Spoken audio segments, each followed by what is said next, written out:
Le célèbre Louvre aux Émirats Arabes Unis, un rêve à 1 milliard d'euros qui devient réalité 10 ans après l'accord signé entre la France et cet État du Golfe. Le Louvre vient de sortir de terre dans la capitale Abu Dhabi. Sur place, nos envoyés spéciaux, Estelle Martin, Julien Mainzer. Ce soir, c'est le grand soir, l'inauguration officielle du Louvre Abu Dhabi. Quel symbole pour cette visite, première visite officielle du président français dans la région. Vu l'heure tardive, Emmanuel Macron n'a pas pu admirer la pluie de lumière diffusée par ce dôme quand il fait jour. Un dôme créé par Jean Nouvel.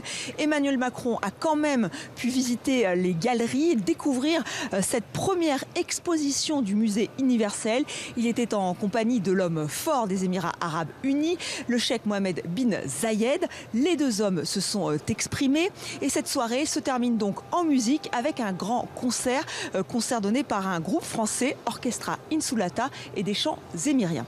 Voilà pour le côté officiel. Le grand public, lui, va pouvoir découvrir ce Louvre des Sables à partir du samedi 11 novembre. Là aussi, beaucoup de festivités sont prévues. Emmanuel Macron, lui, poursuit sa visite. Il sera demain à Abu Dhabi, à la base navale, où il va passer en revue le détachement interarmé qui est installé ici à Abu Dhabi. Il va aussi aller à la rencontre de l'équipage de la frégate Jean Bart.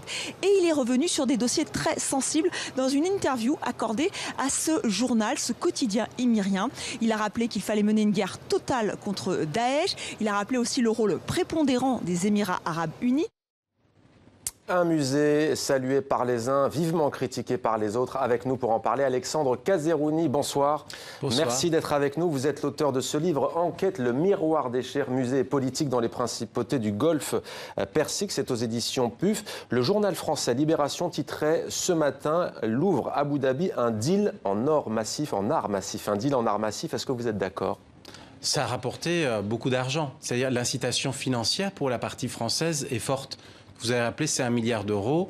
Mais il y a aussi l'idée derrière, au moment où cet accord a été signé, que ça puisse permettre d'obtenir d'autres contrats plus importants.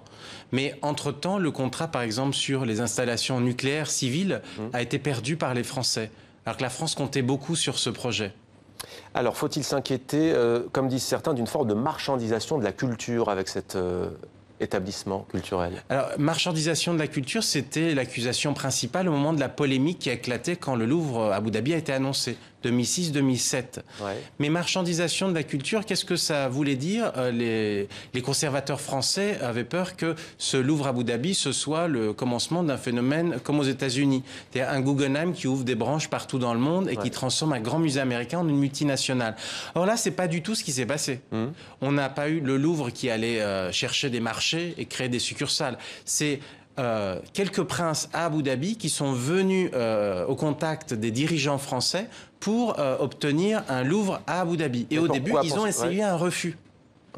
La présidence du Louvre n'a pas voulu de ce projet. Et il a fallu que ça passe par l'Élysée et le ministère des Affaires étrangères. Et c'est en fait l'exécutif qui a contraint l'administration publique française à obtempérer. Alors pourquoi le Louvre ne voulait pas à l'époque, en quelques mots ?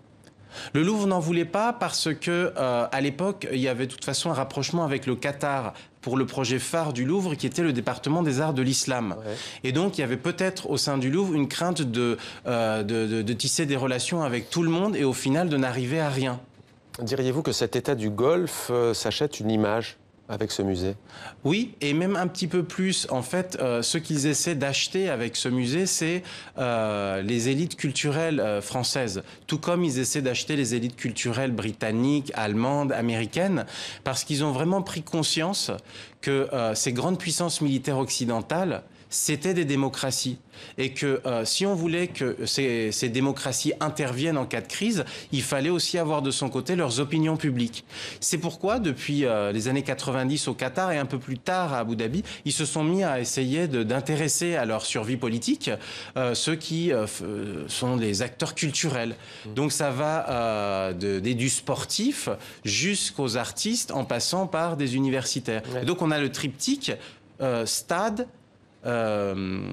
université et musée. Sorbonne Abu Dhabi, Louvre Abu Dhabi et le Grand Prix de Formule 1 d'Abu Dhabi. Alors est-ce que ce n'est pas important aussi d'avoir des établissements de cette envergure culturelle pour contrer la montée des fondamentalismes qui existent dans cette région ?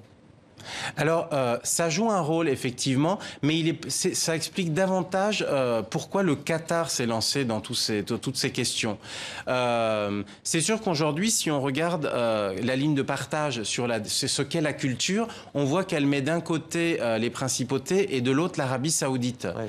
Et en Arabie saoudite, la définition de la culture qui prime, la culture, c'est d'abord les croyances religieuses.